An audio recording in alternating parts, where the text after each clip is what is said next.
Hi, welcome to my diary to myself, where I reminisce of things that I have made in the past, things I want to make in the future, books I want to read, books that I have read, and this is just a little diary to myself that I can go back and rewatch all of these in my future when I'm old and feeble and have nothing to do.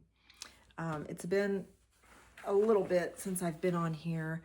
The last time I was in California visiting my daughter that has twins, and I came back on a Tuesday night, and usually I have a couple of autoimmune issues that I deal with, and I get tired very easily. And so usually when I fly back from California, I like to give myself a whole day to relax and just kind of do a bunch of nothing, just to kind of get my energy back. And unfortunately, when I got back, I jumped into having appointments I got back on late Tuesday night. I had appointments early Wednesday morning, early Thursday morning, and Friday. And by Friday morning, I felt like my arms and legs were noodles. I was the most tired I've ever been in my whole life. I've been exhausted and I've been tired for several months now, and I'm trying to get things figured out on what's going on with that. But I just pushed myself way too hard with the trip. Twins are a lot of work. I mean, one grandbaby is a lot of work. When I help with my little grandson that's a year old, I mean, he is great guns, going, crawling, rolling, playing constantly, unless he's napping, which is now he's down to one nap a day at 2 o'clock in the afternoon, which is my most favorite time of watching him. I just love changing his diaper and getting him ready for his nap, sitting in his little rocking chair that's in his nursery, and he puts his little head right here, and I hum to him, and he just goes right to sleep. And that is the most precious part of my day. It's the most precious part of my life. I just love that so much. But it's extremely tiring. And going out with the twins, I mean, my poor daughter that has twins, I mean, she just can't catch a break. I mean, these babies aren't really mobile yet. They're 10 months old and they're scooting across the floor, but they're still containable. And I just can't imagine what it's going to be like when they're a year old. I just can't imagine. And I feel for all of you parents that have multiple children. When my daughters were young, I had them pretty close together. And my oldest one was 3 when I had my middle one, and then my middle one and my youngest one are less than 13 months apart. I had one in late July of 1989, and then my youngest was born in August of 1990. So they are extremely close in age. So I did have 2 in diapers at the same time, and it was hard when you have 3. I mean, you only have 2 arms and a lap that can fit 2. And so I always felt like somebody was being left out. And that makes me very emotional. And I just get very upset thinking about all the times that I wish I would have held my children more. But as a grandmother, now I can just be there and really know how quickly time goes, and they're not going to be children forever, and the dishes can wait, the laundry can wait, and babies need to be held and loved and played with. And so I don't know how I got off on that. So while I've been resting up, trying to catch my breath from the whirlwind that's been California, and then coming back to a bunch of appointments, I went with my mother to the zoo, and she and my dad got a membership at the zoo again. They used to have one when my daughters were little, and they would take them to the zoo. Almost every day, my mom would take the girls to the zoo. And so mom and dad got a membership, and instead of walking at their mall, they decided they wanted to walk outside. So they got this membership and they walk at the zoo, which is really great for them. I mean, they'll stay out for an hour and a half, 2 hours out there. Even though it's leisurely walking, they're getting some vitamin D out in the sun, and they're seeing, plants and flowers, and getting to walk in nature and see some animals. And that's another whole thing. I mean, when I went with her, you see these animals caged up, and we're just gawking at them. And I don't know, that's a whole nother thing. I'm not going to get off on that. My mom has never been much of a water drinker. And so water's just never been cold enough for her. And so she has a Stanley that does not have a handle to it at all. It's the kind of Stanley that's real sleek, and it's got just a little plastic handle on top, or maybe it's a metal handle on top that she holds. But it's hard for her to carry as she walks because it's quite heavy. So I made her a water bottle holder.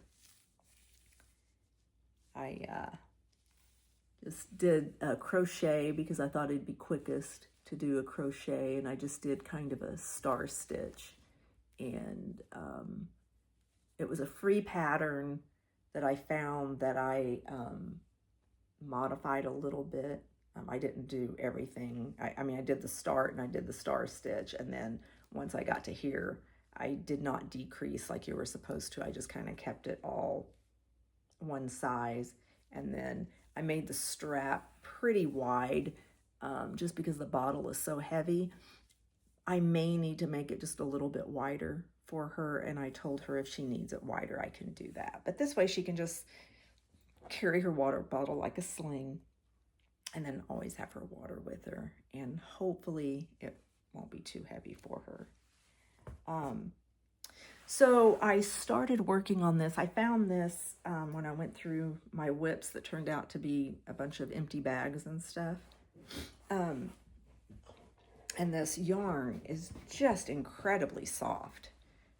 I do not have the band anymore. I don't know what type of yarn this is. I don't know what brand it is. It's not acrylic, I know that. I know it is a natural fiber, maybe cotton, but it is the softest stuff. I wish I knew what it was. Anyway, so I'm just doing the boyfriend scarf that I found on Ravelry. I think it's a free pattern. It's just knit 2, purl 2. And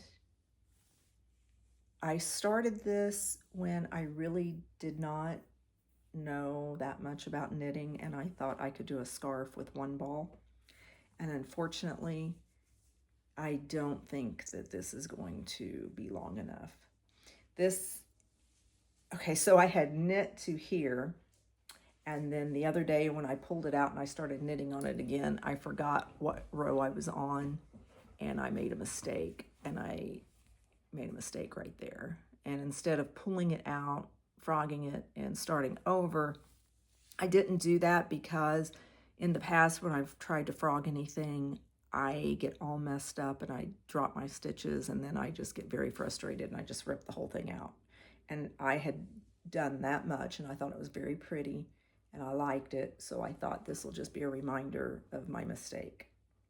And I'm going to knit as far as I can with this. I really doubt I can even make this yarn anymore. I don't know if I could be so lucky. If anybody knows what this is, I have no idea where I would have even gotten this. But I'm going to use it until I use it up, see how long the scarf will be. Right now, it is quite short. And I thought I could either find a yarn that is similar and kind of continue on with that and have it be 2 tones, or I could latch onto the ends with crochet and make it completely different and expand it out on both ends, and then just have this middle part where it touches my neck because that's the softest part. I know when I started making this, I wanted it to be one of those extravagantly long scarves to where I could just wrap around 1,000 times and just be all cozy around my neck. That is not going to be the case unless I figure out what yarn that was. But that it's very soft. It's just very squishy, and I'm gonna like this a lot, I think. My daughter had a suggestion when I told her that I was not gonna have enough yarn, and she suggested once I get to the end to tack the ends together and have an infinity scarf.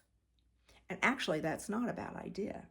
If it's long enough and I can wrap it around twice, I think that might be perfect. So maybe that's what I'll do. I'll just have to work on it and get to the end and just see. And then this is exciting. This is the other thing that I've been working on. So I finally started my half and half triangles shawl, the second one. This is the color Sweet Potato. And I have this much done. And this is where you start doing the turns. And so I've gotten quite a bit done on this. I started it the night that I got I didn't start it the night I got back from California. I started it the next night, which was on Wednesday, and then Thursday and Friday I was just beat, and I did not work on it anymore. And it took me about a week or a week and a half before I started feeling good enough to start working on this again. But what I'm doing with this one, my other half and half triangles wrap that I'm partially working on right now, that one's in Kansas City, so I can't show it to you right now, but that one was the large one where I cast on 260 stitches. So I decided for this one I would do the small one, so it's only 190 stitches, and after all this work, I'm thinking that's going to be way too small. So I'm going to still finish it at the small version of it, and then I think the 261, I think that one is just way too big. So I'm going to kind of do some YouTube researches on people that have made them and find another maybe 200, 220 cast on a better size for me that doesn't take forever.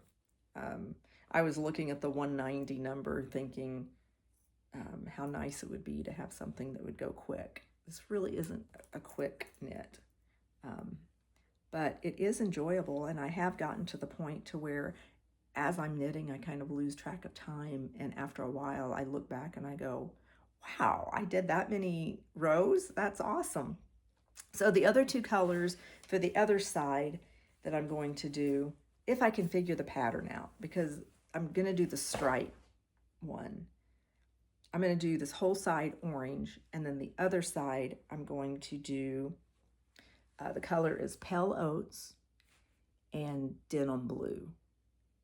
And I think what I'm going to do is start out with the Pale Oats and go for a little bit, and then whenever I feel like I need a stripe, then I will stripe it with some thin stripes of blue, and it just have blue and cream stripes.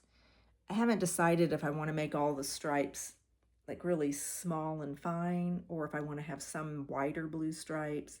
Then after I do my stripey section with the blue and the Pale Oats, that may be wheat flour.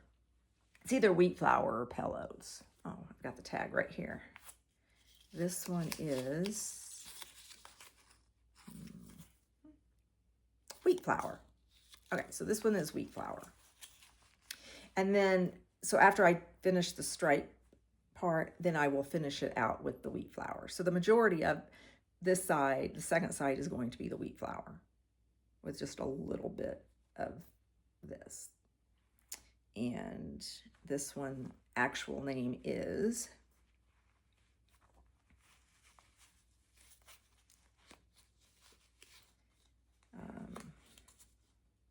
Dark Denim is the actual name of that one. And I do believe they still have these on Pearl Soho. I do love this yarn. And in fact, they had a sale a couple of years ago and I ordered a lot of the colors that they had.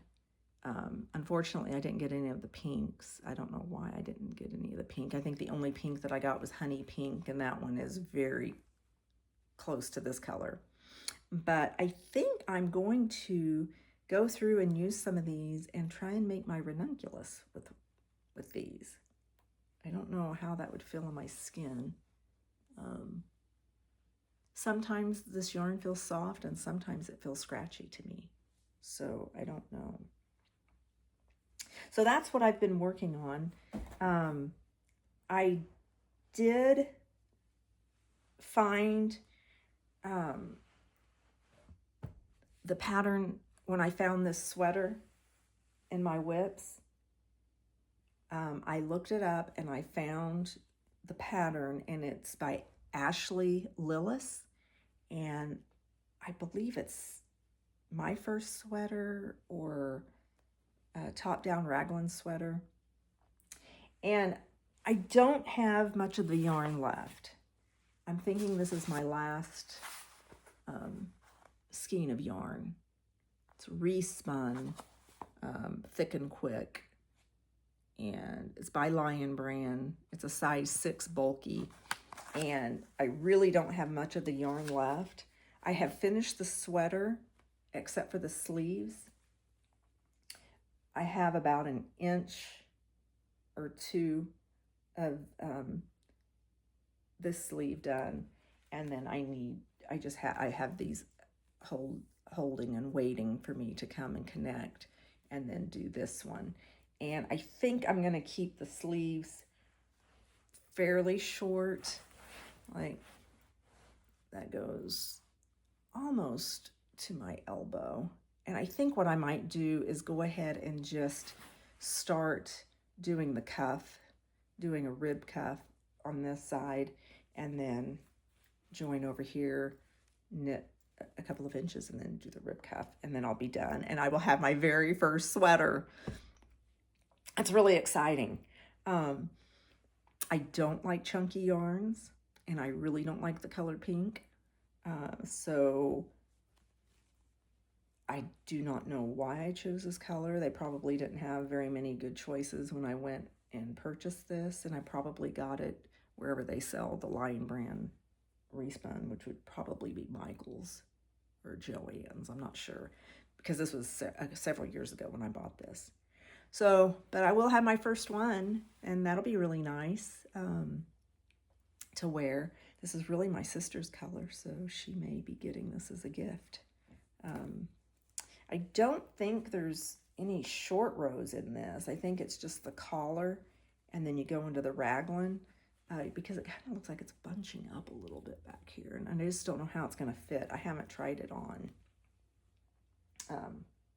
which this might be kind of fun. I might try it on. I hope I don't lose my knitting needle there.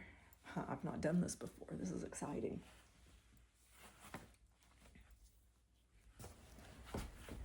Okay.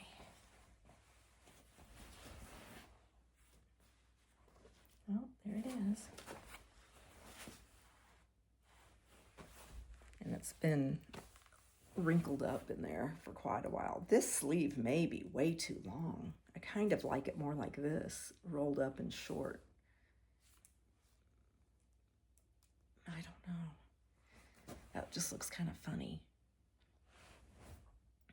Well, I'll have to think about this.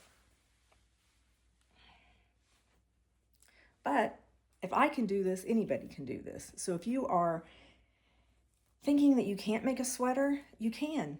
If you can knit and purl and follow a YouTube video, go to Ashley Lillis and look up her videos. I saw when I was looking this up last night, she has a cardigan that with a big thick lapel, and it's just a knit cardigan, and that looks really fun and really nice to make, and so I might make that sometime too. That'd be really nice. So this is all the things I've been working on. I did stop working on the summer top. I cannot remember now what it was called. Something Lily or... anyway, it was through Cinnamon Stitches. It was a top that she had test knit for somebody, and I cannot remember who that was for. And instead of trying to be making up names that I think it might be, I'm just not even going to say. So look up Cinnamon Stitches, and if you're interested in a simple crochet summer top, you can find it there. I left to go to California on a Wednesday after my scalp treatment and rushed from there, got to the airport, got on the plane, flew to California, got back Tuesday night late, and then my grandson had a doctor's appointment first thing Wednesday morning, and after the doctor's appointment, then I rushed over for my Wednesday scalp treatment that I get every Wednesday. I have now done 7 treatments. I have 2 more to go. My hair feels stronger, I think. He uses oils and his massage technique that is extremely painful still. And I am getting little bitty hairs that are starting to grow in. If I kind of stick my fingers up here, I can feel the little hairs poking my fingertips. Hair grows very slowly, so it's going to be a while before they start sprouting on top of my scalp.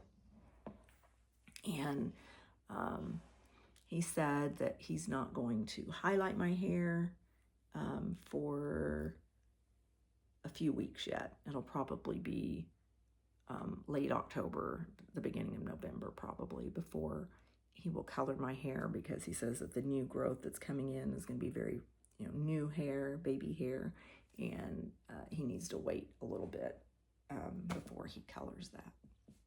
And then I think he's going to trim a little bit more off, which that is going to make my hair so short. I have not had this short of hair for a long, long time, but it was just looking so scraggly when it was long and wispy at the ends and just kind of very fragile and breaking and just not very good. So hopefully he'll trim it one more time, and then maybe I can let it grow again. I don't know. I always thought once I turned 50 that I needed to have short hair, because I didn't think women after 50 should have long hair. And I told that to my hairdresser when I was 50, and she goes, "What are you talking about? You can have your hair however you want." And I'm like, you know what? I can. So I'm going to hopefully grow it out. I mean, this length isn't bad. I kind of like it. My hair, I have cowlicks.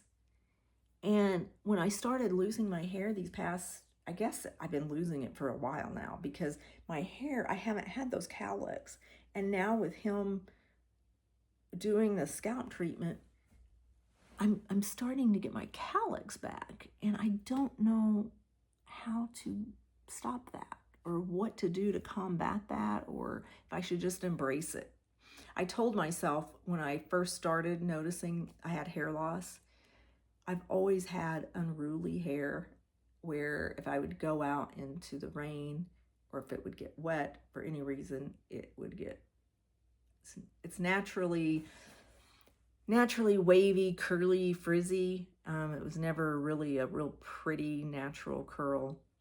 I tried there for a couple of years to do the Diva curl, and I'd go to a Diva haircut salon to where they cut with the curl, and I did wear it that way for a little bit. If I can figure out how to put a picture in, there is one picture where my hair is short and curly and it's all natural. And but lately my hair is just blah, and I told myself that I should have embraced my hair when it would get big like a lion, because that's when I had lots of hair. I don't have lots of hair anymore. So I told myself that I'm not going to say I'm having a bad hair day anymore. I just have hair on my head, and it may not look the best. I've got these cowlicks now. I'm not going to complain about those. I've got hair on my head, and that is a good thing. I may have said this before on here that I really wish, no, I'm not even going to say this because I don't want to wish that on myself. So I'll just stop it there. But thank you for listening. In this crazy world right now, we need kindness. We need to be kind to each other. We need to be kind to ourselves. And just pause and take a breath, because everything's going to be okay.